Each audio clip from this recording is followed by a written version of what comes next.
अमृत अभियान जी,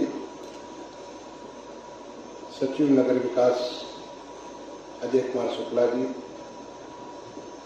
एमडी जल निगम राकेश कुमार मिश्रा जी, भारत सरकार में सीपीएचओ के वरिष्ठ सलाहकार दीनदयालन जी, डॉक्टर दीनदयालन जी, इस 2 दिन के वाटर कॉन्क्लेव में भाग ले रहे तमाम सारे विशेषज्ञ, हमारे प्रदेश के भिन्न भिन्न नगर पंचायतों, नगर पालिकाओं एवं नगर निगम से आए हुए तकनीकी अधिकारीगण, जल संस्थान या जलकल के भी अधिकारीगण, अन्य देवियों से जन,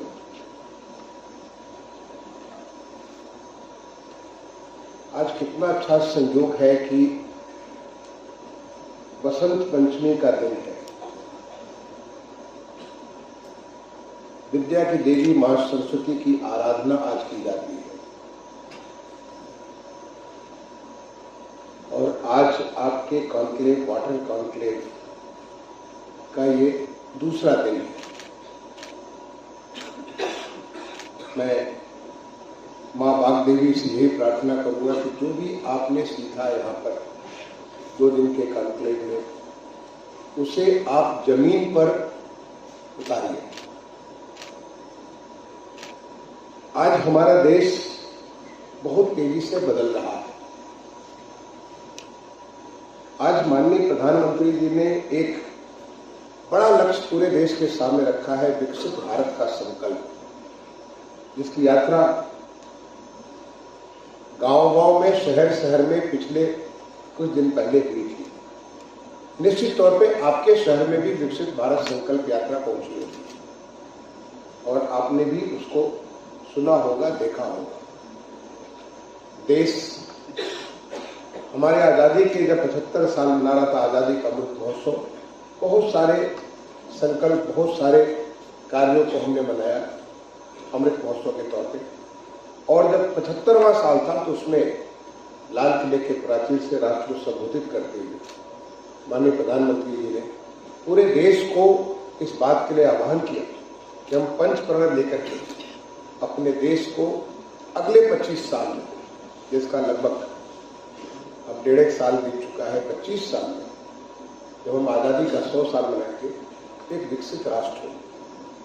इसके लिए सबको मिलकर के काम करें। विकसित राष्ट्र यानी वो सारे देश जो विकसित देश राष्ट्र का जब मोमेंट आप कहते हैं कि डेवलप कंट्री, तो आपके जहन में कई सारे नाम आ जाते हैं, जैसे अमेरिका है, जर्मनी है, ऑस्ट्रेलिया है, न्यूजीलैंड है, साउथ कोरिया है, सिंगापुर है, ब्रिटेन है, ऐसे तमाम सारे देशों के नाम आ जाते हैं। एक ऐसा माहौल बने जिससे हर नागरिक अपना सब कुछ सबसे अच्छा से अच्छा कर सके, जो वो अचीव कर सकता है, जो भगवान ने उसको क्षमताएं दी, क्षमताओं को वो उसको हासिल कर सके। आप कहेंगे पहले भी तो ऐसा था, नहीं। हमारे नागरिकों को एक लोकतांत्रिक व्यवस्था के तहत हम 75 साल तक जो देश में चले, उसके समय वो पूरी धरातल नहीं तैयार थी जिससे कि हम विकसित राष्ट्र बनने की उस रफ्तार में आगे बढ़ सकते हैं।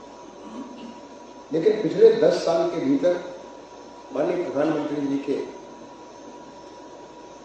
प्रेरणा से, उनके सीधे मार्गदर्शन से पूरे देश में एक नई किस्म की सोच विकसित हुई। एक नए किस्म का विकास के सोपान, विकास को जो हम लोग पहले बात करते थे इंक्रीमेंटल डेवलपमेंट, 2%, 3%, 4% का इंक्रीमेंटल डेवलपमेंट, उसकी जगह पे transformational development, reform, perform and transform, skill, speed and scale, ऐसे मंत्रों के साथ देश में काम चालू है। अगर आप पीछे 10 साल पीछे होकर के जाइए, अपनी मेमोरी को लेके जाइए, आप सारे पढ़े लिखे बहुत योग्य लोग हैं और आप या तो सरकार के किसी बहुत महत्वपूर्ण पद पे हैं या समाज में विशेषज्ञ के रूप में तमाम किस्म की चीजें लोगों को दे रहे हैं। आप 10 साल पीछे घूम के जाइए, हमारे देश में किस प्रकार से स्वच्छता के बारे में वातावरण था, लेकिन एक स्वच्छ भारत मिशन का शुरुआत हुआ और आज देश देखते देखते कैसे स्वच्छ बन गया। ऐसा मैं नहीं कहता कि 100% हो गया, लेकिन हम उस रास्ते पे पहुंच चुके कि 100% स्वच्छ हो गया। पीने के पानी के बारे में सोचिए, पीने का पानी कितना महत्वपूर्ण है। ये केवल स्वच्छता के करने से ही हमारा कितने स्वास्थ्य पे कितने सारे लोगों को फर्क पड़ा। आप लोगों को शायद ये कष्ट नहीं होता क्योंकि आप शहर में रहने वाले हैं, मैं गांव वाला हूँ। तो गांव में हमारी महिलाएं, माताएं, बहनें जब शौच के लिए बाहर जाना होता था तो दिन भर वो अपने पेट के अंदर शौच को रोक के रखती थी और कितनी किस्म की बीमारियां उनको घर हो जाती। कितनी हमारी बेटियां पढ़ने का उनको बहुत मन था, लेकिन स्कूल इसलिए नहीं जाती थी क्योंकि स्कूल में जाएंगे तो शौच कहाँ जाएगा और वो बाहर जाने में उन्हें लग जाए, शर्म है। लेकिन देखते देखते हमारे सारा के सारा स्कूलों में, सारे जो घरों में आज 10 करोड़ से ज्यादा शौचालय बन गए। ओपन डेफिकेशन तो एक तरह से समाप्त हो गया। स्वच्छता के लिए बहुत सारे नए नए पैमाने बने और अब हम श्रेष्ठता, स्वच्छता में भी श्रेष्ठता, स्वच्छता में भी 100% उसको जो है सेचुरेशन, संतृप्ति कर, उसके तरफ हम आगे बढ़ रहे हैं, जिससे कि पूरा का पूरा राष्ट्र ऐसा हो जाए जैसा होना चाहिए, जैसा शुरू से होना चाहिए।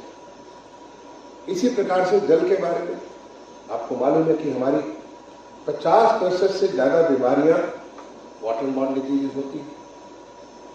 अगर हम जल शुद्ध पीना प्रारंभ कर लें, जल का प्रयोग करना चालू कर दें तो हमारी इतनी बीमारियों से हमें मुक्ति मिल जाएगी। बीमारियों से मुक्ति मिलना मतलब आपका जो खर्च होता था, कितने सारे परिवार बर्बाद हो जाते थे कि बीमारियों के लिए, उससे हमको मुक्ति मिल जाएगी। आज चाहे वो जल जीवन मिशन हो, आपने सोचा होगा जल जीवन मिशन गांव गांव में, मैं गांव का रहने वाला, गांव गांव में लोग उसको कुएं का पानी पीते थे, हैंडपंप का पानी पीते थे। बाद में इंडिया मार्का 2 आया, इंडिया मार्का 3 आया, लेकिन फिर भी शुद्ध जल को उन्हें नहीं मिला। आज इतनी बड़ी संख्या में हमारे उत्तर प्रदेश में लगभग हम 75% हमारा जो लक्ष्य था उस 2 करोड़ 63 लाख, हम लगभग 2 करोड़ का फिगर पहुंचने वाले हैं। हर घर में जल, हर घर में नल और हर नल में जल, और जल की क्वालिटी भी, उसकी गुणवत्ता भी बहुत अच्छी है। उसके लिए गांव गांव में सेल्फ हेल्प ग्रुप के माध्यम से ऐसी महिलाओं को तैयार किया गया जो उसकी गुणवत्ता सुनिश्चित करें, ये सुनिश्चित करें कि उनमें जल, नल में जल पहुंच रहा है। इसी प्रकार से शहरों में भी जल का बहुत अभाव है। आप सोचिए कि जल के बगैर हम रह नहीं सकते, लेकिन शहर में भी लोग बाध्य थे, स्वच्छ जल उन्हें नहीं मिल पा रहा। मुझे ख्याल है मैं उत्तर प्रदेश में जहां का अमृत दास जी हैं, उनके ही पद पे में प्रमुख सचिव नगर विकास हुआ करता था 2010-11 में,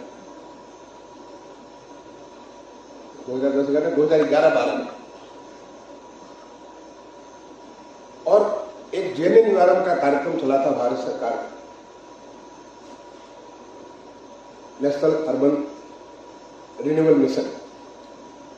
उस कार्यक्रम के अंतर्गत हम लोग प्रोग्राम बना के ले आते थे। मुझे वैद्य साहब, डॉक्टर वैद्य यहाँ पे मौजूद हैं, हम प्रोजेक्ट्स बना के ले जाते थे भारत सरकार में।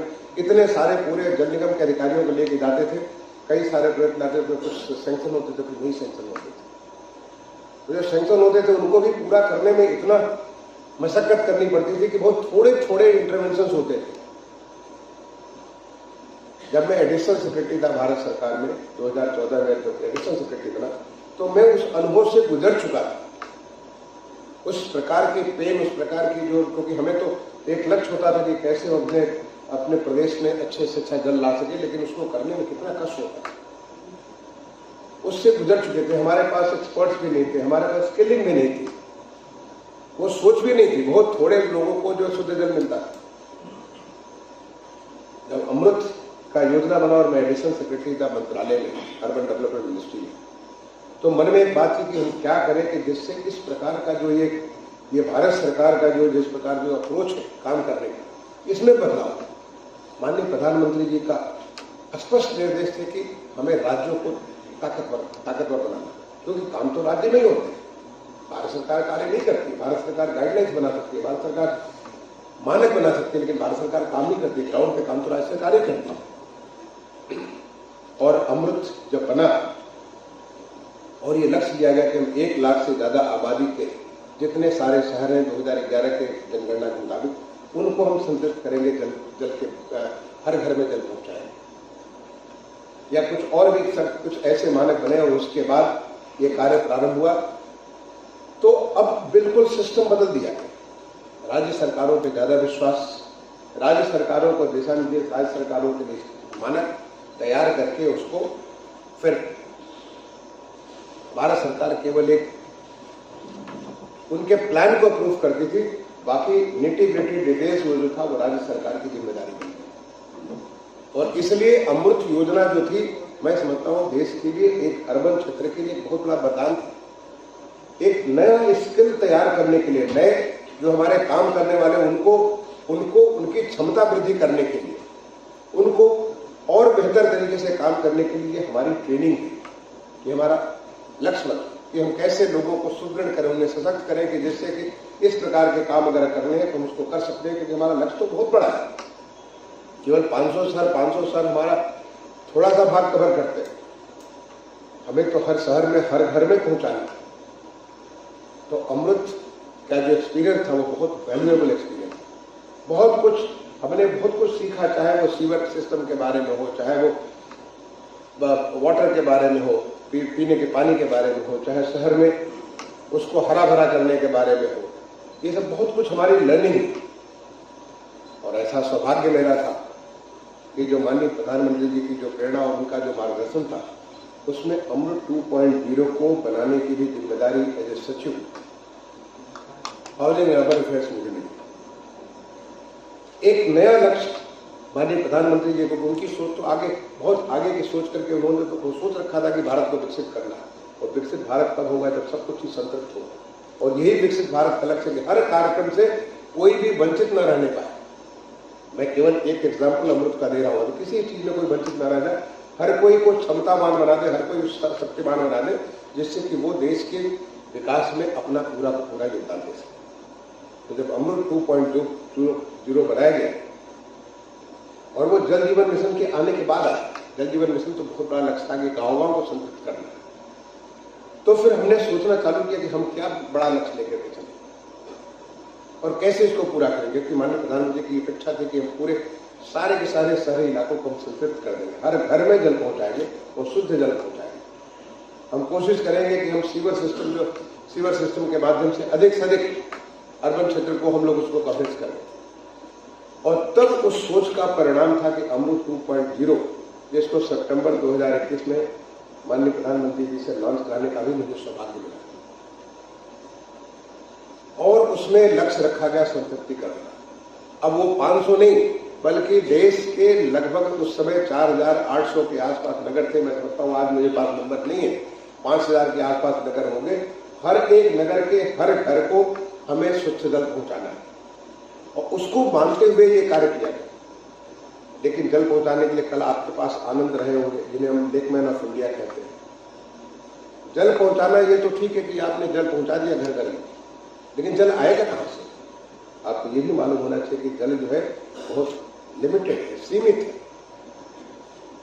अगर उसकी सीमित मात्रा है तो उसको अगर हर घर जल पहुंचाएंगे तो फिर आगे कैसे हम सस्टेन कर पाएंगे?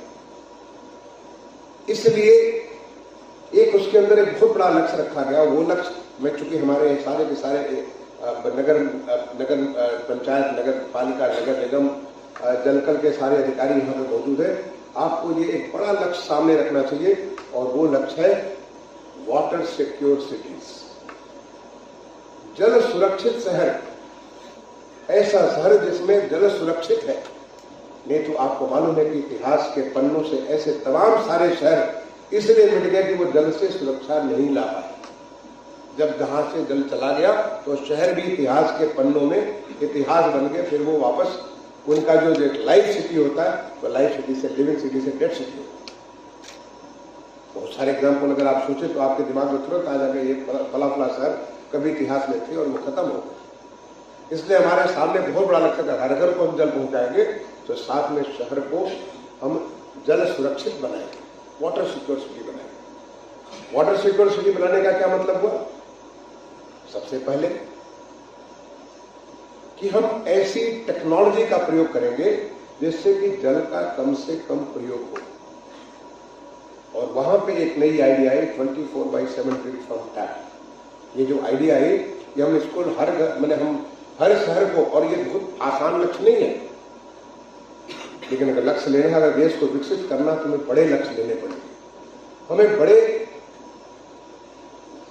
अपने लिए बेंचमार्क तैयार करना पड़ेगा, और उस बेंचमार्क को अगर हम पूरा करेंगे तो निश्चित तौर पे जो जल की कमी है उसको भी आप नीति आयोग की रिपोर्ट को आप देख सकते हैं इस विषय में।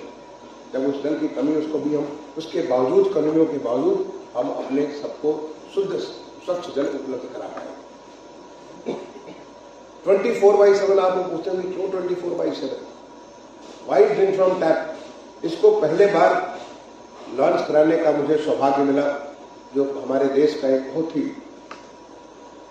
आध्यात्मिक और धार्मिक शहर है जगन्नाथपुरी, वहां पे इसको लॉन्च कराने का मुझे सौभाग्य मिला। और पूरे देश भर का एक अवसर के नाम से एक नया ऑर्गेनाइजेशन, मुझे नहीं मालूम कि हमारे दीनदयाल जी बताएंगे कि वो संस्था भी चल रही कि नहीं चल रही है, लेकिन हमने एक सारे के सारे जो हमारे जलकल के जो अधिकारी हैं उनको एग्रीगेट करके एक मंच बनाया, एक प्लेटफॉर्म तैयार किया। क्योंकि हमारे देश की जो सबसे बड़ी खासियत क्या है कि हम लोग इतनी वैरायटी ऑफ चैलेंजेस को फेस करते हैं, कहीं पे किसी चीज की प्रॉब्लम, कहीं पे किसी चीज की प्रॉब्लम, और हम में से कुछ लोग ऐसे इनोवेटिव है, इतने नवाचारी हैं जो कि नए नए सोल्यूशंस निकालते हैं। अगर वो सोल्यूशंस निकलेगा तो एक जगह का सोल्यूशन दूसरे जगह काम आएगा, दूसरी जगह का तीसरे जगह काम आएगा। हो सकता है उसको थोड़ा मोड़ा अमेंडमेंट करके, थोड़ा सा उसको ट्वीक करके अपनी जगह चले अडॉप्ट कर लेंगे, उसे स्वीकार कर लेंगे। तो ये एक प्लेटफॉर्म अवसर का तैयार किया गया, जिस वॉज एसोसिएशन ऑफ ऑल जो सीवर एंड सेप्टेज के जितने सारे ऑर्गेनाइजेशन थे देश भर के, उनका एक प्लेटफॉर्म था। अभी ये चल रहा है, तीन जाके अभी एक्टिव नहीं है, इनएक्टिव। बहुत अच्छी बात नहीं है, मैं कहूंगा कि इसको एक्टिव करिए, क्योंकि देश की ताकत है हमारे देश की विविधता में एकता। जो विविध प्रकार की हमारी जो समस्याएं हैं, उन समस्याओं का जब एक बार एहसास होगा और उसको जब कोई सोल्यूशन निकालेगा, हम एक से देख दूसरे को। इसी प्रकार का एक ऑर्गेनाइजेशन मैंने चालू किया था मेट्रो के लिए, और वहीं से मुझे प्रेरणा मिली। मेट्रो की मुझे प्रेरणा कहां से मिली? मुझे एक दुनिया भर की एक ऑर्गेनाइजेशन है, वहां से मुझे प्रेरणा मिली कि दुनिया भर के जो मेट्रो है उनको एक प्लेटफॉर्म पर लाया गया, ताकि एक दूसरे से वो सीख सके, अपने बेंचमार्क स्थापित कर सके। इसलिए मैंने एक नई संस्था बनाई, आई मेट्रो, जिसमें सारी की सारी मेट्रो को उसका संस्था बनाया गया। और मैं अभी भी बात करता हूं, मेट्रो से बात करता हूं, और मुझे पता चलता है कि कितनी लर्निंग हो रही है। प्लेटफॉर्म के साइज क्या होगा, स्पीड क्या होगी, कैसे हम इसको कैसे हम कॉस्ट को कम कर सकते हैं, कैसे हम लोगों को बेहतर एक्सपीरियंस दे सकते हैं, कैसे, ताकि ultimately it is to make things affordable and a good quality. ये भी हमारा मंत्र, ईज ऑफ लिविंग, कैसे लोगों को बेहतर जिंदगी हम लोग दे सकते हैं मेट्रो के माध्यम से। I metro is a very very strong platform, जो आज की डेट में तमाम सारे लर्निंग एक दूसरे कर रहे हैं। और जब उसकी सक्सेस को मैंने देखा तो ये अवसर का एक प्लेटफॉर्म क्रिएट किया। मैं बात करूंगा, तारा से भी बात करूंगा जो इस प्रोग्राम को हेड करती है, क्योंकि हमारी लर्निंग, ये देश की ताकत है, उस ताकत का लाभ हमें लेना चाहिए। तो ये हमारा 24/7 अगर हम लोग कर देते हैं, अगर पूरी से दूसरे लोग सीख करके करते हैं, जैसे आज हमारे अयोध्या को, पूरे अयोध्या को 24/7 ड्रिंक फ्रॉम टैप के लिए एक कार्यक्रम लेकर के हम लोग आगे बढ़ रहे हैं। और आने वाले समय जब ये पूरा होगा तो कहीं से भी आप पानी पी सकते हैं। जैसे हम विदेशों में जाते हैं, टॉयलेट से भी पानी पी सकते हैं, इस अच्छी क्वालिटी का होता है। और ऐसा करने से आपको आश्चर्य होगा कि हमारा टोटल वाटर कंजम्पशन घट जाता है। जो हम 130 लीटर पर हेड का एक लेकर के चलते, बेंचमार्क चलते, वो करीब 85 से 90 लीटर हो जाता, पर हेड का हो जाता है। यानी ऑलमोस्ट हमें करीब 40% काम को वाटर की सेविंग हो जाए। तो 24/7 ड्रिंक फ्रॉम टैप, ये जो जब माननीय प्रधानमंत्री जी हम लोग कहते थे उसमें बात समझ जाती, जब उसको पूरी गहराई से जाकर हमने देखा तो इसका लाभ जो हमें टोटल वाटर कंजम्पशन घटाने का है। फिर आपके छतों पे जो काले जो बड़े बड़े टैंक लगे तो उसकी आवश्यकता ही नहीं रह जाएगी। फिर आपको इतनी सारी जो बोतल, यहाँ पे जो प्लास्टिक की बोतल है, इसकी जरूरत खत्म हो जाएगी। हम प्लास्टिक को कहते हैं, प्लास्टिक से कितना नुकसान पर्यावरण को हो रहा है, ये समाप्त हो जाएगी। आप कहीं से भी पानी, शुद्ध पानी पी सकते हैं। और यही विकसित भारत है। अगर हमें आगे विकसित भारत का मतलब हुआ कि हम ऐसी चीजों को, और ये बड़ा मुश्किल काम नहीं है, आज जगन्नाथपुरी में कहीं भी जाइए किसी तरह से पानी पी सकते हैं। और मैं कहता हूं कि अगले आगामी 1-2 साल के भीतर अयोध्या में जो भी आने वाला होगा, तो अयोध्या में बहुत सारे वहां की आबादी कम है, वहां पे आने वाले बहुत ज्यादा, कहीं से भी पानी पी सकते, कहीं आपको प्लास्टिक बोतल की आवश्यकता ही नहीं पड़ी। ये हमारा अयोध्या भगवान राम की नगरी अयोध्या ऐसा होगा, भगवान जगन्नाथ की नगरी पुरी ऐसा होगा। ऐसे तमाम सारे शहरों ने लोग इसके बारे में 24/7 ड्रिंक्स ऑफ टेक का एक अलग से उन्होंने वर्कशॉप किया। अभी आपके विशेषज्ञ इसको याद कर रहे हैं। लक्ष्य सीधा है, हमें वाटर के कंजम्पशन को घटाना है और लोगों की क्वालिटी ऑफ वाटर को इंप्रूव करना, लोगों की जिंदगी की उनको जो है उनके लाइफ को आसान करना, केवल टेक्नोलॉजी के प्रयोग से। और इसको कहते हैं स्मार्ट वाटरिंग सिस्टम।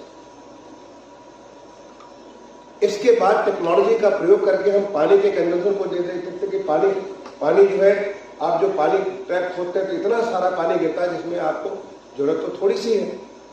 तो क्या हम टेक्नोलॉजी का प्रयोग करके उसको हम रेगुलेट कर सकते हैं? क्या हम टेक्नोलॉजी का प्रयोग करके वाटर की क्वालिटी को हम अच्छा बना सकते हैं, ताकि आपको आरओ के माध्यम से जितना पानी नुकसान हो उसकी आवश्यकता नहीं पड़े? यानी टेक्नोलॉजी बिकेम टेक्नोलॉजी मिशन। एक one of the missions of the Amrit is technology mission. कैसे हम उसमें टेक्नोलॉजी में हम उसमें जो मुझे जानकारी नहीं है, क्योंकि मैं इसमें भारत सरकार में सचिव वहां तो उस रूप में नहीं देख रहा हूं, लेकिन मैं इसको पूरा ड्राइव कर रहा था कि दुनिया में अगर कहीं भी कोई टेक्नोलॉजी है, वाटर की टेक्नोलॉजी है जिसके माध्यम से वाटर के कंजम्पशन को हम कम कर सकते हैं, वाटर की क्वालिटी को हम बेहतर कर सकते हैं, अमृत में इसको अडॉप्ट करने का एक अलग से एक सब मिशन तैयार किया, चाहे दुनिया में हो या देश में कहीं भी हो। इसको चैलेंजेस करके लोगों को, आज की डेट में हमारे यहाँ कमी नहीं है, इतने सारे हमारे जो एक्सपर्ट्स, हमारे बच्चे इतने क्रिएटिव हैं। आज स्टार्टअप इतना ज्यादा, इतना नवाचार आज देश में हो रहा है, इनोवेशन इतना देश में हो रहा है। आज हमारे आईआईटी में, जो खुद आईआईटी कानपुर का पढ़ा हुआ हूं, मैं जब आईआईटी जाता हूं मुझे गर्व महसूस होता है कि हमारे बच्चों को इतनी सारी नई नई चीजें, हर बार आईआईटी जाकर के मुझे नई नई चीज सीखने को मिलती है, देखने को मिलती है। तो आज जो बच्चे हमारे इनोवेटिव बच्चे लगे हुए, क्या वो ऐसा कुछ कर सकते हैं जिससे वाटर का कंजम्पशन कम हो, वाटर ज्यादा एफोर्डेबल हो जाए, वाटर जो है उसकी क्वालिटी बेहतर हो जाए, ताकि हमें उन तमाम सारी बीमारियों से निजात मिले और हम हर एक को एफोर्डेबल वाटर दे सकें।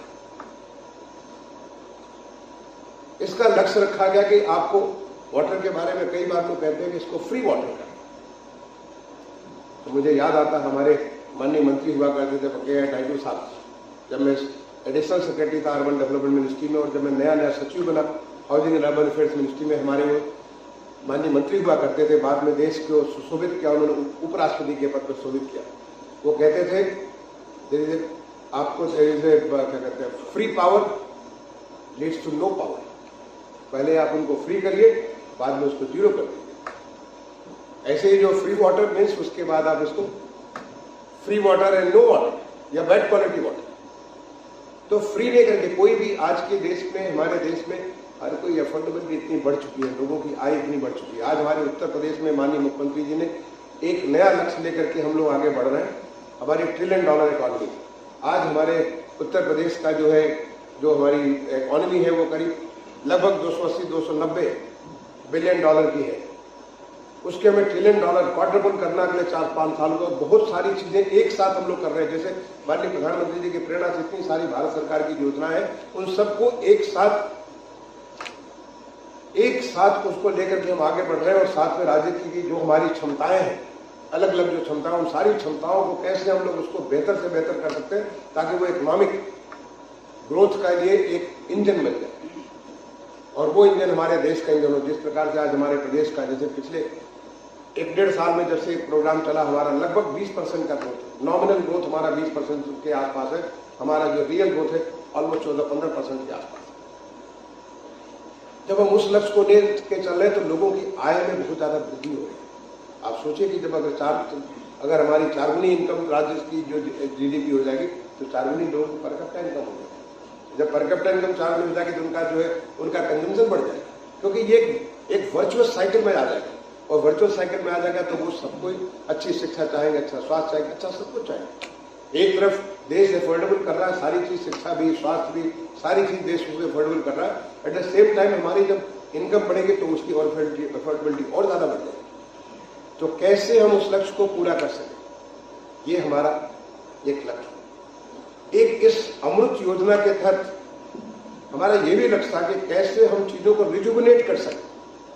हमारी वाटर बॉडीज, शहरों में बहुत सारी वाटर बॉडीज पहले हुआ करती थी, गांव में वाटर बॉडीज हुआ करती थी। धन्य हो, मैं कहता हूं कि ये धन्यवाद हो जिस काम के लिए जो माननीय प्रधानमंत्री जी ने एक अमृत सरोवर की योजना प्रारंभ की। उस अमृत सरोवर की योजना का एक इतना मास्टर स्ट्रोक है। नहीं तो गांवों से पोखरे खत्म, तालाब खत्म, सब कुछ सारी चीजें भरती चली गई। मैं खुद जिस गांव का रहने वाला हूं, जिस पोखरे में हम लोग बचपन में स्नान किया करते थे, जिस पोखरे में हमारी माता बहनें जाकर के पूजा किया करती थी, तमाम किस्म की जो पूजा त्योहार होते थे वहां पे जाकर के गीत गाते वहां पे पूजा किया करते थे, जहां पर हम लोग तैरा करते थे। लोग कहते थे यहाँ डूब जाएंगे, इतना गहरा हमारा पोखरा होता था। वो पोखरा धीरे धीरे खत्म हो गया। उसमें पानी, बरसात में जब पानी बरसता था, थोड़ा पानी इकट्ठा होता था, 1-2 महीने में समाप्त हो गया। और ये मेरे गांव की कहानी नहीं, हर गांव की कहानी। शहरों में हर एक जो हमारे मंदिर होते थे, हर मंदिर के पीछे बड़े बड़े तालाब होते थे। वो तालाब धीरे धीरे कूड़े के घर बन गए थे। अमृत सरोवर योजना आई और देखते देखते पूरे देश भर में, हमारे प्रदेश में 20,000 से ज्यादा हमारे अमृत सरोवर तो बन गए। और हम हर गांव में, जो हमारे 57,000 के आसपास गांव है, हर गांव में अमृत सरोवर बना रहे हैं। और अमृत सरोवर बनाने से एक तो लोगों को जल मिला, और न केवल हमें जल मिला बल्कि जानवरों को, चिड़िया को, सबको जल मिला। जल का स्तर भी ऊपर हो गया, जो जल का स्तर नीचे जा रहा था वो भी ऊपर हो गया, जल रिटेन करना चालू किया। और यही कार्य शहरों में भी। आज हमारा अमृत अभियान में बहुत सारी, यहाँ पे जो हमारी अमृत योजना है उसके तहत बहुत सारे अमृत सरोवर भी हम लोग इसको करते हैं। और उस अमृत सरोवर के माध्यम से उस शहर की वाटर बॉडी को ऊपर करते हैं। हमारे आपको आनंद आए थे, आनंद को हमने लगा रखा है इस काम के लिए। उन्हें बहुत एक सम्मान मैं देता हूं कि उन्होंने इतना बढ़िया एक जल का आंदोलन प्रारंभ किया। मैंने जाके देखा हुआ बेंगलुरु शहर में किस प्रकार से उन्होंने वाटर बॉडीज को रिवाइव किया। और आज हमारे उत्तर प्रदेश के तमाम सारे शहरों में, अयोध्या में 108 कुंड जो थे कभी मिट गए थे, आज हमारे कम से कम 15-16 कुंड हमारे, आज आप जाके देखें, सूर्य कुंड देखें, लबालब पानी भरा हुआ, आनंद आ जाएगा देखने में।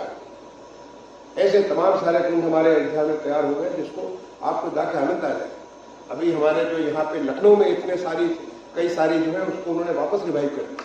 और कई शहरों में, गाजियाबाद में, अब गोरखपुर में, बहुत सारे शहरों में इसको रिवाइव कर रहे हैं। और अगेन इसे हमें सोचना है, क्योंकि हमारे सामने जो सबसे बड़ा चैलेंज है रिसोर्स का। कई बार होता है कि हम लोग प्रोजेक्ट इतना मुश्किल बना देते हैं कि वो प्रोजेक्ट कभी इंप्लीमेंट ही नहीं होता। तो कैसे उसे कम कीमत में बेहतर लाभ देने वाला प्रोजेक्ट हम बनाए, क्योंकि हमारा लक्ष्य जो है, हमारा लक्ष्य है कि हम कैसे वाटर को रिटेन कर सकते, सरफेस वाटर को रिटेन कर सकते। उससे आप देखेंगे बहुत सारी समस्याओं का एक साथ निदान हो जाता है। और वही काम हमारे आनंद कर रहे हैं। मैं सोचता हूँ कि कल उन्होंने इसके बारे में आपको डिटेल से बताया होगा। उसको बड़े नजदीक से मैंने देखा, बेंगलोर में भी जाके देखा और उत्तर प्रदेश में भी जो जहां जहां उन्होंने काम किया उसको देखा। और यही नहीं, बल्कि बहुत सारी नदियां थी वो समाप्त हो गई जिस समय के साथ। अयोध्या की, जब मैं अयोध्या की बात कर रहा हूं, 108 कुंडों को रिवाइव करने के बाद तिलौती रिवर हुआ करती, जिसका वर्णन हमारे शास्त्रों में है, वो रेखा बन गई। आज उसमें पूरा का पूरा पानी भरा हुआ है। उस नदी में पूरा पानी भरा हुआ। उसका जो करीब काफी पोर्शन जो रूरल एरिया में है, ग्रामीण क्षेत्र में, उसका थोड़ा सा पोर्शन शहरी क्षेत्र में, ग्रामीण और शहरी क्षेत्र दोनों ने मिलकर के उस पूरे रिवर को रिवाइव किया। हमारे 3 नदियों के बारे में माननीय प्रधानमंत्री जी की मन की बात जो कार्यक्रम होता है, उस कार्यक्रम में उसकी जिक्र है। कैसे ये अभी हाल में जो संबल की नीम रिवर के बारे में बात, कैसे ये जो है, कैसे नदियां रिवाइव हो गई। और नदियों के रिवाइव होने से केवल नदी रिवाइव नहीं हुई, पूरा क्षेत्र रिवाइव हो। वहां का आप देखेंगे, वहां की जलवायु बदल जाएगी, वहां का जो वनस्पतियां बदल जाएंगी, वहां का जो खेती बाड़ी का पूरा स्तर बदल जाएगा, लोगों का जीवन स्तर बदल जाएगा। ये हमारे प्रदेश में करीब 60 से ज्यादा रिवर्स जो है रिवाइव हो चुकी है। और तमाम सारे इसको लगातार इस पर कोशिश हो रही है कि मनरेगा के माध्यम से, जो हमारा अमृत योजना के माध्यम से, जो हमारे जो फाइनेंस कमीशन के उसके माध्यम से, या लोगों के सहयोग से, क्योंकि एक बार ऐसे काम होते तो लोग खुद उसके साथ जुड़ जाते, उसके माध्यम से हम कैसे रिवर्स को रिवाइव कर सकते हैं। उसके ऊपर बड़ा काम हो रहा है हमारे प्रदेश में, और मैं समझता हूँ कि देश में भी, क्योंकि जो लक्ष्य रखा गया था अमृत में, मैंने कहा it was water secure cities. ये हमारा सबसे बड़ा लक्ष्य था। घर घर में पानी देना है, लेकिन शहर को वाटर सिक्योर बनाना, ताकि शहर आपके इतिहास और भूगोल से मिटने न पाए। तो उस वाटर सिक्योर सिटी करने के लिए हमें ये भी करना, हमें जो भी एवरी ड्रॉप, जो भी हमें जो जल का बारिश होती है, तो हर ड्रॉप को हमें कैच द ड्रॉप, उसको कैच करिए और उसको वहां पे यूज करिए कि कैसे आप रिटेन कर सकते हैं। अदरवाइज जो पानी धीरे धीरे बहता हुआ जाके समुद्र तक चला जाए, आपको कुछ नहीं मिलता। जिसके लिए चाहे वाटर रेन वाटर हार्वेस्टिंग की बात हो, चाहे वाटर स्टोरेज स्ट्रक्चर्स की बात हो, ऐसे तमाम सारे काम किए गए। निश्चित तौर पे आपके यहाँ किए गए होंगे, लेकिन अगर न किए गए हों तो मैं कहूँगा करिए, क्योंकि आज हमारे लोगों में भी ये जन जागृति आ चुकी है। मैं देखता हूँ कि जब यहाँ पे छठ पूजा होती है, लखनऊ में जब छठ पूजा होती है, तो गोमती नदी के किनारे इतने सारे लोग इकट्ठा हो जाते हैं। और पहले होता था कि पूरी वो गोमती नदी में सारे के सारे इतनी गंदगी भर जाती है, अब लोग उसको सफाई से करते हैं। लोगों में ये स्वच्छता के प्रति एक उनके व्यवहार में परिवर्तन हुआ है।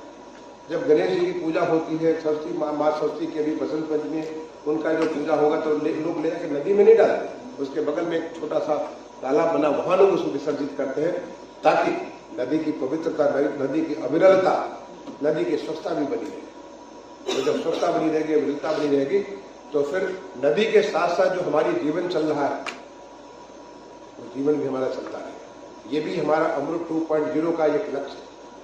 अमृत 2.0 का लक्ष्य जो, जब हम पानी बचाने की बात कर रहे हैं, क्योंकि ये सब सारी बातें मैं सोच आपको इसलिए दे रहा हूं कि मैं इसके साथ बड़ी गहराई से जुड़ा हुआ था अमृत 2.0 को बनाने में, कि जो हम सीवर सिस्टम जो पानी हमारा जो, जिसको बड़ा अच्छा आपने कहा कि इसको जो यूज वाटर, इनफैक्ट ये सब को सबसे पहले मैंने जब हम आपका जब इस कार्यक्रम को मैं कर रहा था, लोग मेरे सामने वेस्ट वाटर में कहा कैसा वेस्ट वाटर तो कभी वेस्ट हो ही नहीं सकता। आदेश मैंने दिया सीपीएचओ को, जो दीनदयाल साहब को आदेश दिया कि भविष्य में सारे हमारे मैनुअल में हटा दो वेस्ट वाटर का शब्द, उसको कहो used water and usable water. Water तो कभी वेस्ट नहीं हो सकता। आप कहिए कि हम वेस्ट हो गए, हमारे शरीर के अंदर इतनी सारी गंदगी, हम उसमें वेस्ट हो गए, नहीं, हम उसको स्वच्छ कर लेते हैं। अपने आंतरिक गंदगी को भी स्वच्छ करते हैं, अपनी बाहरी गंदगी को भी स्वच्छ करते हैं, चाहे स्नान करके करें, चाहे योग ध्यान प्राणायाम करके करें, लेकिन हम अपनी आंतरिक और बाहरी सारी गंदगियों को दूर करते हैं, तो वेस्ट तो कभी हो ही नहीं सकते। ऐसे ही जो एक आपका शब्द चला आ रहा था मैनहोल, मैंने सीपीएचओ को आदेश किया कि नहीं, सीपीएचओ में मैनहोल शब्द को खत्म करो। The moment you say manhole means man has to enter into that hole, give this word machine hole, ताकि मशीन हैज टू एंटर, जिसके बारे में एक उन्होंने चैलेंज किया। और ऐसी मशीन जटायु को, जिसको हमने पुरस्कृत किया, ऐसी मशीनें बन करके आए जिसके आधार पे आप उसको उसके अंदर मैनहोल के अंदर घुस करके पूरा सीवेज पाइपलाइन को उसको साफ कर सकते हैं। मैंने man should go only as an exception, जो दुनिया में होता है, ऐसा नहीं कि भारत में, दुनिया के सारे देशों में हमने इसको बड़े सारे अध्ययन किए, हर जगह होता है। लोग घुसते हैं क्योंकि ऐसी चीजें आ जाती है जिसके बाद फिर मशीनरी फेल कर जाती है, लेकिन जब घुसते हैं तो पूरे के पूरे अपने उसी लिबास में घुसते हैं जिससे कि उनकी जिंदगी सुरक्षित रहे। ऐसे नहीं घुस जाते कि भाई ठीक है, अपने आप घुस गए तो पता चला गैस से ही आपका डेथ हो। वो घुसते हैं तो पूरा का पूरा उनके ऑक्सीजन का सिलेंडर भी होता है, उनके पास पूरा वो कपड़े होते हैं जिससे कपड़े पे उनके बॉडी में किसी प्रकार का इन्फेक्शन न होने पाए। ऐसे बहुत सारी चीजें करके घुसते हैं। उनकी प्रॉपर ट्रेनिंग होती है कि कैसे अपने औजार का प्रयोग करेंगे, वो सुपरविजन के अंदर घुसते हैं। इसके लिए पूरा पूरा मैनुअल तैयार किया है। तो मैनहोल से बदल करके मशीन होल या वेस्ट वाटर को बदल करके यूज वाटर, ये शब्द केवल क्योंकि वाटर के प्रति हमारी सेंसिटिविटी आवश्यक है, क्योंकि ये हमारा अमृत 2 केवल, अगर लोग सोचते हैं कि अगर पानी का टैप पहुंचाना ही अमृत 2 का हमारा लक्ष्य है, नहीं, अमृत 2 का लक्ष्य है वाटर सिक्योर सिटीज, हमारी जिंदगी को सुरक्षित कर देना। वो सुरक्षित करने के लिए पूरा का पूरा स्कीम बनी है, और जिसके तहत इसलिए ऐसी तमाम सारी चीजों को किया गया कि जब आप सीवर सिस्टम से वाटर को ट्रीट करेंगे तो 2 तरीके से ट्रीट कर सकते हैं। एक तो आप एसटीपी के माध्यम से ट्रीट कर सकते हैं, और दूसरा एफएसएसटीपी के माध्यम से भी ट्रीट कर सकते हैं। ये एफएसएसटीपी पूरा का पूरा, ये जो मैं सचिव बनने के बाद ही मैंने पूरा का पूरा इन चीजों को, इसको पूरी व्यवस्था को लाया, और इसको सबसे पहले अगेन उड़ीसा में जो बड़ा अच्छा काम, वहां पे मैं समझ रहा था कि हमारे बड़े एक अच्छे मित्र हैं, वहाँ के जो प्रिंसिपल सेक्रेटरी हैं उड़ीसा के, इतना उन्होंने इनोवेटिव काम किया वाटर के सेक्टर में, इसलिए वहां जाकर के इसका एसटीपी को लॉन्च किया गया। आपने जरूर उनको सुना होगा, या उसको उनको मैं कहूंगा कि नहीं तो ऑनलाइन उनका लोगों को सुनाइए। FSSTP का मतलब है कि जैसे आज पहले हम लोग जो करते थे, सारा का सारा जो टेलीफोन करना होता था, क्या होता, वायर्ड टेलीफोन होता था, हर घर में पानी टेलीफोन के कनेक्शन करने पड़ते। लेकिन अभी हमारे पास मोबाइल टेलीफोन है, कहीं कोई वायर करने की जरूरत नहीं, सीधा सीधा मोबाइल से हमारी बात हो जाती है। ऐसे ही जो STP के माध्यम से सारा का सारा सीवर सिस्टम जब लगेगा, वो ले जाकर के कहीं इकट्ठा करेगा, उसका आप ट्रीटमेंट करेंगे, और उसकी बहुत सारी टेक्नोलॉजीज है जिसके बारे में आपको जानकारी होगी या जानकारी आप ले सकते हैं। लेकिन दूसरा सिस्टम कि जहां भी हम अपना सेप्टेज तैयार कर रहे हैं, एक सुरक्षित तरीके से उसको हम उसको पिक कर सकते हैं, सुरक्षित तरीके से उसको हम ट्रांसपोर्ट कर सकते हैं, एक सुरक्षित तरीके से उसको हम ट्रीट कर सकते हैं। तो इसके माध्यम से, क्योंकि उद्देश्य हमारा यह है कि जब आप कभी भी टॉयलेट बनाते हैं तो साथ में जब उसके आप जो सुख्ता बनाते हैं, वो धीरे धीरे जब भरने लग जाता तो लोग क्या करते थे, पहले उसको निकालते थे, निकाल करके ले जाके किसी गड्ढे में डालते थे। यानी वो वहां पे गंदगी पड़ी हुई है, उस गंदगी को यहाँ से उठा करके दूसरी जगह जाकर डाल दिए। बीमारी तो आपको यहाँ है चाहे वहां हो, बीमारी तो फैलेगी फैलेगी फैलेगी फैलेगी। इसलिए FSSTP के माध्यम से, इसलिए कि मोबाइल सिस्टम करके, और खर्च लगभग 5%।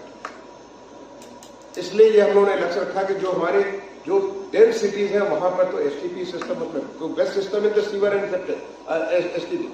लेकिन जहां पे आबादी कम है, जैसे कि हमारा टाउन एरिया है, हमारा नगर पंचायत है, नगर पालिका है, या शहरों के बाहर के इलाके हैं, वहां पे हम लोग FSSTP के माध्यम से वो एक इंटरमीडिएट सोल्यूशन और बेस्ट सोल्यूशन है। सोचिए कि जितने में आप 5% खर्च होता है, यानी 20 गुना आप काम कर सकते हो।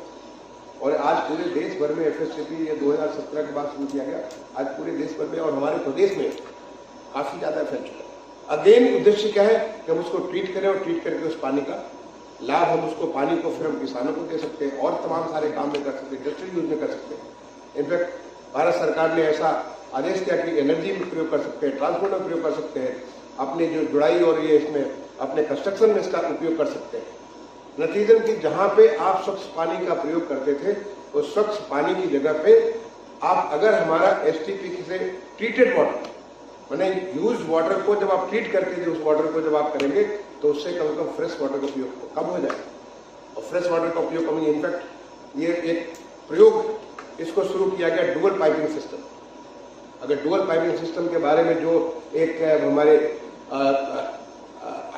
जो एक निर्देश जारी किया गया CTCP के द्वारा, वो निर्देश जो जारी किया गया, इसी लक्ष्य जारी किया कि एक तरफ से पानी आएगा जिसका यूज होगा, और उसको ट्रीट करके वापस उसमें जो डुअल पाइपिंग दूसरी पाइप से करेंगे, तो यानी हम अपने खाने के लिए, अपने नहाने के लिए, अपने व्यक्तिगत प्रयोग के लिए तो स्वच्छ पानी का प्रयोग करेंगे, लेकिन बाकी चीजों के लिए अगर आपको फ्लश करना है टॉयलेट तो उतना स्वच्छ पानी थोड़ा चाहिए आपको।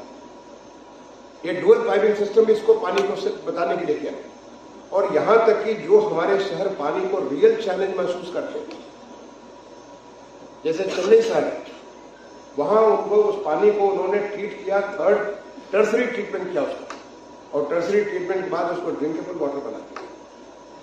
मैं आपको शेयर करना चाहता हूँ, उसको मैंने खुद पानी को पिया, जो STP से जो पानी आता है ट्रीट करने के बाद, उसे लोगों के सामने पिया, इस कॉन्फिडेंस देने के लिए कि भाई ये पानी जो है हमारा, जो आप जो पानी पी रहे हो, इस वाटर बोतल में पानी पी रहे हो, उससे भी बेहतर क्वालिटी का पानी, इसकी जांच करके देख सकते हो। क्योंकि जो पानी आप पीते हो वो भी तो कहीं ना कहीं सीवर सिस्टम से बन करके आ रहा है। तो अगर हम उसको इतने वो जो उसका धीरे धीरे धीरे करके नदी के माध्यम से ट्रीट होकर के आ रहा है, फिर आप उसको ट्रीट कर रहे हो, उससे अच्छा अगर हमने इसको पूरे सिस्टम में ट्रीट कर दिया, ये वाटर तो उस क्वालिटी है कि आप इसे पानी पी सकते हो। और ऐसा दुनिया में होता है, ये दुनिया भर में इस प्रकार की चीज होती है। आज हमारा देश विकसित इसलिए बन रहा है कि हम दुनिया भर की उन तमाम सारी चीजों को हम लोग अडॉप्ट कर रहे हैं, और उसको अडॉप्ट कर रहे हैं विद लॉट ऑफ इनोवेशन। ऐसा नहीं कि हम उसकी नकल कर रहे हैं। गांधी जी कहते थे कि अपने सारे दरवाजे खिड़की खोल करके रखो, जिससे कि जितनी सारी अच्छी अच्छी आइडियाज है वो आपको आए, लेकिन जो आइडिया है उसको एज इट इज एक नकलची जैसे उसको नहीं स्वीकार करें, बल्कि उसे अडॉप्ट करना अपने उपयोग के मुताबिक, आपकी जरूरतों के मुताबिक। आज हमारे हिंदुस्तान में हमारी जो जरूरतें हैं, उन जरूरतों को पूरा करने के लिए उसको अडॉप्ट करें, और वो है हमारा FSTP, वो है हमारी सिस्टम। यानी अमृत 2.0 का जो लक्ष्य है, वो वो इतना बड़ा लक्ष्य है, टेक्नोलॉजी भी है उसमें, हमको वाटर को सिक्योर भी करना, हमें एसटीपी भी करना और ये सब भी करना, और साथ ही साथ एक हरा भरा क्षेत्र भी बनाना, पार्क भी बनाना, ग्रीन एरिया भी डेवलप करनी, क्योंकि जब एरिया ग्रीन होती है तो उससे इन्वायरमेंट पोल्यूशन को भी उसका कम होता है। पोल्यूशन कम होगा तो हमारी जो एक तरफ तो हमने पानी को जब शुद्ध किया तो हमारी जो बीमारियां जो पेट बीमारियां वो कम हो गई। अगर हमने वातावरण को शुद्ध किया तो हम इसको एयर की जो बीमारियां, जो हमारी एयरबॉर्न बीमारियां हैं, हमारे लंग्स से जो हमारी बीमारियां आती हैं, उन बीमारियों से निजात पाए। यानी ये हमारा जो अमृत का जो स्कीम है, अमृत 2.0, ये सारे के सारे हर तरीके से बने, हमें जमीन को भी शुद्ध करने के लिए है, अपने जलवायु को भी शुद्ध करने का है, एयर को भी शुद्ध करने का, पर्यावरण को शुद्ध करने के लिए, और ओवरऑल लोगों की क्वालिटी ऑफ लाइफ को बेहतर करने के लिए। ये हमारे अमृत 2.0 के बारे में सोच है। मैं समझता हूं कि निश्चित तौर पर इसके बारे में बहुत डिटेल में आप लोग बताया गया, और इसीलिए ये लोगों में संस्कृति बनी रहे, इसके लिए एक नई चीज पे हम लोगों ने शुरुआत की। अभी मुझे पता चला कि इसका रिजल्ट डिक्लेयर होने वाला है, पेयजल संरक्षण। क्योंकि जब ये हमें स्वच्छ भारत मिशन का माननीय प्रधानमंत्री जी ने की प्रेरणा से स्वच्छ भारत मिशन पूरे देश में चालू हुआ, तो एक बहुत बड़ा चैलेंज था कि कैसे इसको सस्टेन किया जाए, और सस्टेन करने में बहुत बड़ा हाथ हमारा है स्वच्छ सर्वेक्षण। स्वच्छ सर्वेक्षण का चाहे वो नंबर 1 हो, 2 हो, 3 हो, 4 हो, अगर आप जाकर के देखें तो हर बार नए नए सोपान में नए नए चैलेंज, नई नई चुनौतियां बढ़ाते चलेंगे, जिससे कि धीरे धीरे जैसे कि बड़ी बड़ी चुनौतियां जब आएंगी, अब बच्चा जो है, पहले आप ऐसा नहीं कि कक्षा 1 में तो कक्षा 1 में परमानेंट रह जाए। कक्षा 1 से लेकर के जब आप कक्षा 10 पहुंचेंगे, कक्षा 12 पहुंचेंगे, 14 पहुंचेंगे, आप आगे कोई टेक्निकल, हर लेवल पे अलग अलग चुनौतियां होंगी। वैसे हमारे शहरों का अगर कोई अध्ययन करेगा, यहाँ बड़े सारे एक्सपर्ट अगर आप जाकर के देखिए, क्योंकि मैं खुद लगातार सर्वेक्षण से 6 सर्वेक्षण से जुड़ा रहा है, एडिशनल सेक्रेटरी और उसके बाद सेक्रेटरी जुड़ा, हर बार बेंचमार्क बदलेंगे, हर बार उसके तौर तरीके बदलेंगे, और उस अनुभव को ध्यान में रखते हुए, क्योंकि जो शहरों के बीच में आपस में एक प्रतिस्पर्धा हो जाती है, और वो स्वस्थ प्रतिस्पर्धा है, कैसे कि हम उसको आगे बढ़े, इसलिए एक नई चीज की शुरुआत की, पेयजल सर्वेक्षण। और पेयजल सर्वेक्षण का मतलब है कि लक्ष्य वही, कैसे आप जल का बेहतर से बेहतर प्रयोग करेंगे, जिससे आपका शहर सिक्योर होगा, वाटर सिक्योर होगा, शहर जल से सुरक्षित हो जाए, और जल से सुरक्षित हो जाएगा तो परमानेंट सुरक्षित हो जाएगा। आप सोचते हो कि हमारा कोई भी पूजा, किसी भी प्रकार के हमारे संस्कार जल के बगैर पूरे नहीं होते। चाहे वो बच्चा गर्भदान से आए से लेकर के हमारा अंतिम संस्कार, हर जगह जल होता है, क्योंकि जल में हम लोग जो वरुण देवता है, वरुण देवता का जब कलश में रखते हैं, जल में रखते हैं, तो हम ये बात को मानते हैं कि सारे के सारे देवी देवता उसमें आकर स्थापित होते, ऐसे हम आह्वान करते हैं। जल के बगैर हम रह नहीं सकते, तो उस जल को सुरक्षित करने के लिए, उस जल के साथ ही, क्योंकि जल से आप हमारे अंदर करीब 2/3 तो जल ही है। देखने में हम इतने सॉलिड लग रहे हैं, लेकिन 2/3 हम जल ही है, यानी हमारा असली स्वरूप तो जल है। जो आप सोच लीजिए कि 2/3 जो हो गया, वो तो वही हम है। तो हमारा, और इसी का नतीजा है कि जब कभी हम कोई भी जल के किसी भी रूप में देखते हैं, चाहे वो नदी हो, फव्वारा हो, पहाड़ों पे बर्फ हो, आपका जो है बारिश हो रही हो, भाप हो, हर चीज जल हमको आकर्षित करता है, क्योंकि हम मूल रूप में जल ही हैं। और उस जल को कैसे आप सुरक्षित करेंगे, जल को बनेंगे, ये हमारे अमृत 2.0 का लक्ष्य है। मैं बात करना चाहूंगा हमारे जो यहाँ पे जो नगर पंचायत से, नगर पालिकाओं से, नगर निगमों से, या हमारे जलकर से जो अधिकारी आए, मैं उनसे बात करना चाहूंगा। ये बहुत बड़ा लक्ष्य आपके सामने है। इसमें एक और चीज जो मैं मिस कर गया कि इसको हमको बताना चाहिए कि अमृत 2.0 में इनोवेशन के बहुत सारे आपको स्कोप है। आपको ये, उसमें हमारा लक्ष्य लोगों तक शुद्ध जल पहुंचाना है, ऐसा नहीं कि ऐसे ही पहुंचाना। आप बहुत सारे नए नए तरीके अपना सकते हैं, क्योंकि अल्टीमेटली जितने ज्यादा आप कनेक्शन देंगे, उसके हिसाब से आपको पैसे मिलेंगे। आपको उसके बारे में भी बताया होगा शुक्ला जी ने, या राजकीय मिश्रा ने बताया होगा कि कैसे आप जितने कनेक्शन दोगे, उसके हिसाब से आपको पैसे मिलेंगे। मुझे बताया कि अभी मुझे अमित आ रहे थे सामने कि हम इसको जब लक्ष्य हमारा जब अमृत 2.0 पूरा होगा, बिकॉज यूपी बहुत नीचे था, तो उसमें हम सारा जब अमृत 2.0 पूरा करेंगे तो कुछ लगभग 70% के आसपास, 68% हम इसको पूरा करना है। नहीं, मैं बार बार आप लोगों से कहता हूं कि 100% पूरा करना, और 100% पूरा करने के लिए, और इसके लिए उड़ीसा का एग्जाम्पल आप ले लीजिए। हमें इनोवेटिवली, आपको जल के लिए कैसे इनोवेटिव फाइनेंस, कैसे हम अपनी व्यवस्था, वित्त की व्यवस्था ऐसे करें कि जिससे कि हमें और पैसे मिले और उस पैसे के माध्यम में इनोवेटिवली कैसे हम उसको अपने लक्ष्य को 100% तक ले जाए। हमारा लक्ष्य होना चाहिए कि 2027 तक जो माननीय मुख्यमंत्री जी ने लक्ष्य रखा है $1 ट्रिलियन इकोनॉमी का, जो हमारा $1 ट्रिलियन इकोनॉमी बने तो हमारे प्रदेश के शहरों इलाके में कोई भी घर ऐसा न बचे जिस घर में शुद्ध जल न मिलना। और इसको करने के लिए आपको मैंने बहुत सारे तरीके बताए। इनोवेटिवली कैसे आप जो हमारे इंफ्रास्ट्रक्चर डेवलपमेंट फंड है भारत सरकार को, वहां से कैसे टैप कर सकते हैं, सिडबी के फंड को कैसे टैप कर सकते हैं, अर्बन इंफ्रास्ट्रक्चर डेवलपमेंट फंड को कैसे टैप कर सकते हैं, कैसे आप पीपीपी के माध्यम से काम करें, बहुत सारे तरीके हैं। और मैं चाहूंगा कि हमारे जो हमारे अर्बन डेवलपमेंट डिपार्टमेंट है वो इस लक्ष्य को लेकर के, जो मैं बार बार कहता हूं, हमें अमृत 2.0 को सोच करके केवल 68% रखे। इसका मतलब कि आप उस लक्ष्य को भूल के जो माननीय प्रधानमंत्री जी ने रख रखा है, जो लक्ष्य हमारे माननीय मुख्यमंत्री जी ने रख रखा है, क्योंकि जब हमारा तब देश विकसित होगा तो हमारा प्रदेश भी विकसित होगा, और जब प्रदेश विकसित होगा तो उसके लिए हर घर में शुद्ध जल होना बहुत आवश्यक है। इसके लिए मैं कहूंगा कि आप लोगों को आपके स्ट्रक्चर करने के इनोवेटिवली फाइनेंस इनोवेट करने की जरूरत है। आप जो तमाम सारे लोग हमारे सामने बैठे हुए हैं, आपसे मैं इस बड़े लक्ष्य को, मैं इसको बताने का मेरा मकसद है कि आप इसके माध्यम से आप सोचे कि कितना बड़ा काम आपको दिया गया।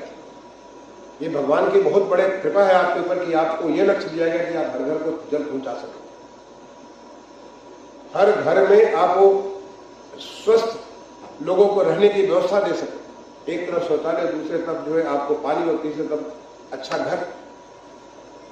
ये बहुत बड़ा लक्ष्य आपके सामने, और इसे एक ईश्वरीय व्यवस्था, ईश्वरीय आपको इस प्रेरणा को ध्यान में रखते हुए आपको जो भी वहां पे कार्य करने हैं उस कार्य को पूरा करना है। उस कार्य को पूरा करने के लिए चाहे वो हमारा अमृत 2.0 की स्कीम हो या हमारे अन्य तमाम सारे राज्य सरकार की योजनाएं हैं जिसके माध्यम से इस लक्ष्य को पूरा कर रहे हैं, उसको कैसे समय से पूरा करें, कैसे हम बेहतर क्वालिटी का जल निगम के लोग, बहुत सारे लोग मैं देखता हूं कि वो एक्सप्लेनेशन में आ जाते हैं, साहब यहाँ पे ये हो गया तो इसकी वजह से ऐसा हो गया तो वैसा। केवल explanation, justification, we are not expecting any justification, we are only expecting delivery. पूरा का पूरा एक मंत्र मैंने माननीय प्रधानमंत्री से सीखा कि उसका जो हमारा लक्ष्य है delivery, delivery and delivery, that is, वही हमारा लक्ष्य है कि कैसे हम लोगों की जिंदगी को बेहतर कर सकते हैं, कैसे क्वालिटी ऑफ लाइफ को हम लोग सुधार सकते हैं, कैसे हम लोगों के जीवन को आसान बना सकते हैं, वही हमारा लक्ष्य है। हमें जस्टिफाई करना कि यहाँ पे ये कोर्ट में केस हो गया तो यहाँ पे यहाँ पे जा रहे थे तो ये फला लोगों ने इसको रोक दिया, ये सारे ये बहाने या ये सब हमारे जो जस्टिफिकेशन है इसको एक्सेप्टेबल नहीं। ये मैं चाहूंगा कि प्रमुख सचिव को मैं चाहूंगा कि अपेक्षा करें कि जो लक्ष्य आप इसको पूरा कर रहे हैं, क्योंकि हमारे प्रदेश में जो हमारे लगभग 23,000 करोड़ के उत्तर प्रदेश के अमृत 2.0 के लक्ष्य है, वो 100% लक्ष्य को इसको सारा का सारा इसके स्कीम्स इसको सैंक्शन कर दिया गया। अब आपका काम है उसको ऑन ग्राउंड उसको इम्प्लीमेंट करना।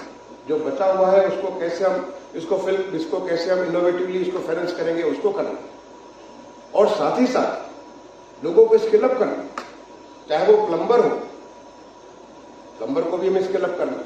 आपको बता दूं कि मैं डेनमार्क गया हुआ था और वहां पे मुझे एक प्रेजेंटेशन दिया जा रहा था अपने हिंदुस्तान के इसी शहर के बारे में। बताया कि 40% वाटर लीकेज होता है बिकॉज इसलिए कि प्लम्बर सही तरीके से ट्रेन नहीं हो रहा। अब सोचिए 40% पानी, कई सारे शहरों में देखेंगे पर कैपिटा अवेलेबिलिटी कितनी है, 300 लीटर पर कैपिटा अवेलेबिलिटी है, जरूरत कितनी है, 130 की जरूरत है। पानी कितना मिलता है, सवेरे 4 घंटा, शाम को 4 घंटा, 8 घंटा पानी मिलता है। कहाँ बाकी पानी जाता है, नॉन रेवेन्यू वाला, वो पानी या तो लीक हो जा रहा है या कोई उसको टैप करके निकाल के जाते हैं। इसलिए प्लम्बर की भी ट्रेनिंग उतनी आवश्यक है। प्लम्बर ही नहीं, जब इस बात को हमने अमृत 2.0 में माननीय प्रधानमंत्री के सामने रखा, उन्हें बहुत अच्छा लगा कि हम अपने जो लोग इसको इम्प्लीमेंट करते हैं उनको भी ट्रेन करेंगे। जो हमारे कॉन्ट्रैक्टर्स हैं, जो हमारे जो इस काम को पूरा करने वाले हैं, उनको भी ट्रेन करेंगे इस योजना के तहत, ताकि वो सही किस्म से इस कार्य को पूरा कर सके, समय से पूरा कर सके, ताकि कॉस्ट एस्केलेशन न हो, टाइम एस्केलेशन न हो, ये उसको पूरा कर सके। ये भी इस अमृत 2.0 के अंदर लक्ष्य रखा गया। तो हमें जो लक्ष्य दिया गया उस लक्ष्य को पूरा करना है। और जो सबसे बड़ा लक्ष्य है वो विकसित भारत का लक्ष्य, जो मैंने शुरुआत में आपसे कहा, एक विकसित भारत जिसमें हर परिवार को, हर इंसान को सक्षम बनाना है, सशक्त बनाना है, स्वस्थ बनाना है, समर्थवान बनाना है, जिससे कि वो देश के उस बड़े लक्ष्य को, जो विकसित भारत का लक्ष्य है, जिसे हमें 15 अगस्त 2047 के पहले पूरा करना है, और हम पहले पूरा भी करेंगे, क्योंकि जिस प्रकार से देश में व्यवस्थाएं चल रही है, जिस प्रकार से पूरा का पूरा एक आधार बन चुका है, ये हम लोग नहीं सोच सकते थे जब हम 5 साल पहले, जब हम 7 साल पहले जब सेक्रेटरी बने, हम नहीं सोच सकते थे कि इसके लिए हम कार्रवाई कर रहे हैं। लेकिन ये सारी की सारी हमारे प्रधानमंत्री जी की सोच थी, उन्होंने सब ये सारी की सारी व्यवस्थाएं कराई, शहर हमारे बदल गए, सारी चीजें बदल गई। अब हम तैयार हैं उस लॉन्च के लिए, यानी हमारा एयर पैड तो तैयार है, पैड के ऊपर हमको उसको आगे बढ़ना है और उसको करने में आपकी जिम्मेदारी है। तो आप लोग इसको अपना एक सौभाग्य समझते हुए और इसको एक बहुत बड़ी जिम्मेदारी समझते हुए, उस जिम्मेदारी के हिसाब से अगर आप काम करते हो तो मान के चलो कि आपको भी खुशी मिलेगी, आपके परिवार को भी खुशी मिलेगी। और आप कम से कम जब देश हमारा विकसित होगा तो चाहे वो और जाने या न जाने, आप तो जानोगे कि इस विकसित होने में हमने भी ये सहयोग दिया, हमने भी ये काम किया था। मैं आपको एक छोटी सी कहानी बता करके अपने वाणी को विराम दूंगा। ये कहानी उस समय की है जब भगवान राम जो है, जब राम सेतु बन रहा था, जो बांध रहा था हिंदुस्तान को, जो है श्रीलंका के साथ भगवान राम को जाना था, रावण के श्रीलंका को उसको ढाने के लिए जाना था। जब राम सेतु बन रहा था तो आपको पता ही होगा, नल नील की कहानी पता होगी। और नल नील किस प्रकार से सारे के सारे हमारे बानर जो है वो लाते थे, पत्थर लाते थे, पत्थर के ऊपर राम लिखते थे और राम लिख करके उसको समुद्र में उसको डालते थे। वो सारा का सारा एक दूसरे के ऊपर पत्थर चढ़ता जाता था, डूबता नहीं। और इस प्रकार से राम सेतु पे काम तेजी से चल रहा था। भगवान वहां पे एक शिला पे बैठे हुए ऐसे सारे के सारे दृश्य को देख रहे हैं। वो देखते हैं वहां पे एक छोटी सी एक गिलहरी है, वो समुद्र के अंदर जाती है, स्नान करती है, स्नान करके आती है और उसके बाद वहां पे लपटने अपना जो लोटने पोटने लग जाती है, पूरा का पूरा वहां पे बालू से अपने शरीर को बिल्कुल गंदा कर लेती है। फिर जाती है, जाके स्नान करती है, लौट करके आती है, फिर से लिपटना वो खेलना चालू कर देती है। गिलहरी है, गिलहरी खेलना चालू कर देती है। जब वो खेलती है तो खेलने के बाद भगवान को बड़ा आश्चर्य होता है, फिर दोबारा जाकर के स्नान करके आती है। यानी पहले अपने को गंदा करती है। अगर कैनेशियन इकोनॉमी में देखें तो पहले गड्ढा खोदो, फिर गड्ढा बंद करो, गड्ढा खोदो, गड्ढा बंद करो, इस प्रकार का काम कर रही है। भगवान को बड़ी उत्सुकता हुई, क्योंकि वो मानव शरीर में हम आपके जैसे थे कि उन्होंने सोचा कि तो उन्हें लीला तो पता ही होगी कि क्यों ऐसा हो रहा है। एक भगवान है तो उन्हें सब कुछ मालूम होगा, लेकिन वो चूंकि मानवधारी लीला रूप में थे तो उन्होंने उसको उस अपनी उत्सुकता को जाहिर करके उसको बुलाया। भगवान राम बैठे शिला पे, साथ में लक्ष्मण जी खड़े, उनकी सुरक्षा के लिए खड़े, उन्होंने बुलाया। उन्होंने पूछा गिलहरी से कि तुम क्यों ऐसा कर रही हो? पहले अपने को स्नान करके शुद्ध करती हो, उसको बता के अपने को गंदा करती हो, फिर जाके नहाती हो, फिर गंदा करती हो, ऐसे तुम लगातार की जा रही हो, क्यों कर रही हो? लोग स्नान एक बार करते हो, उसके बाद अगले दिन फिर स्नान करते, दिन भर अपना काम करते। तो गिलहरी का जो उत्तर था कमाल का उत्तर, और मैं आपको वही कहूंगा कि आप सब गिलहरी के उस रूप में आप इस विकसित भारत के लिए काम कर सकते हो। गिलहरी ने कहा कि हमारे बानर भाई के सारे पत्थरों को वहां पे गिरा रहे, डाल रहे, समुद्र में डाल रहे, जिससे कि ये सेतु बन रहा है, लेकिन इसको जोड़ने के लिए, इन पत्थरों को जोड़ने के लिए बालू चाहिए, क्योंकि सारे के सारे जुड़े नहीं, बालू चाहिए। तो मैं अपने शरीर पे बालू ले जाकर के इन पत्थरों पे डाल रही हूं, जिससे कि वो पत्थर जुड़े और ये पूरा का पूरा राम सेतु बने, और राम सेतु बन करके फिर आप यहां से जाएं और जाकर के लंका पर जो महापराक्रमी, महाविद्वान और महापंडित, जो त्रैलोक का विजेता रावण है, उसके ऊपर विजय प्राप्त करें। आप सोचिए उस गिलहरी का क्या भाव कि जब भगवान राम उस पर चलेंगे, उसको चलाने में नल नील की कहानी आपको सबको मालूम है कि नल नील ने उसको, और सारे बानर लोगों की कहानी सब आपको मालूम की, कैसे सारे के सारे 12 वृक्ष ला करके पत्थर उस बना रहे थे उसको। लेकिन कौन जानता कि गिलहरी ने भी उस राम सेतु को बनाने के लिए इतना बड़ा योगदान दिया। तो इसका कोई फर्क नहीं पड़ता कि किसी को पता चले या न पता चले कि जब हमारा देश 25 साल के बाद, जब हमारा 2047 में एक विकसित देश बनेगा, तो उसमें किसने क्या किया, लेकिन आपको जरूर मालूम होगा कि हमने ये किया। हमने हर घर को शौचालय पहुंचाया, हर घर को जो गरीब थे उनको मकान दिया, हमने हर घर को शुद्ध पानी दिया, जिससे कि लोगों को बेहतर स्वास्थ्य हुआ, लोग ज्यादा सक्षम हुए, और जब ज्यादा सक्षम हुए तो उनके घर के बच्चे ज्यादा पढ़ने में अच्छा हुए, ज्यादा कुशल बने, उन्होंने अपना ज्यादा क्षमता के साथ देश को काम किया और वो विकसित भारत बनाने में हमारी मदद की। अगर आप इस भावना के साथ काम करोगे तो आपको लगेगा कि आप जिस प्रेरणा से भगवान ने आपको ये मौका दिया है उस मौका को आप गंवा नहीं रहे हो। नहीं तो बाद में सोचोगे अरे भाई सब कुछ बन गया लेकिन हमने क्या किया, हमने तो कुछ भी नहीं किया। तो मैं कहूँगा कि उस गिलहरी के भाव से आप इस काम को लग करके पूरे शिद्दत के साथ अगर इस काम को करोगे तो निश्चित तौर पे जो लक्ष्य, एक बड़ा लक्ष्य माननीय प्रधानमंत्री जी ने रखा है, एक बड़ा लक्ष्य जो हमारे माननीय मुख्यमंत्री जी ने $1 ट्रिलियन इकोनॉमी और हमारे विकसित उत्तर प्रदेश के बारे में रखा, उस लक्ष्य को पूरा करने में कोई दाने न दाने आप जानेंगे कि हमने ये सहयोग किया, हमने ये काम किया और यही हमारा कर्तव्य था। मैं एक बार दोबारा अमृत अग्रजा जी को आज हम उन्हें बुलाने के लिए, यहाँ पे जो आप सबको संबोधित करने के लिए, आपका भी कुछ काम देखने के लिए जो बुलाया है उसके लिए धन्यवाद देते हुए अपनी वाणी को विराम दूंगा। धन्यवाद। जय हिंद, जय भारत।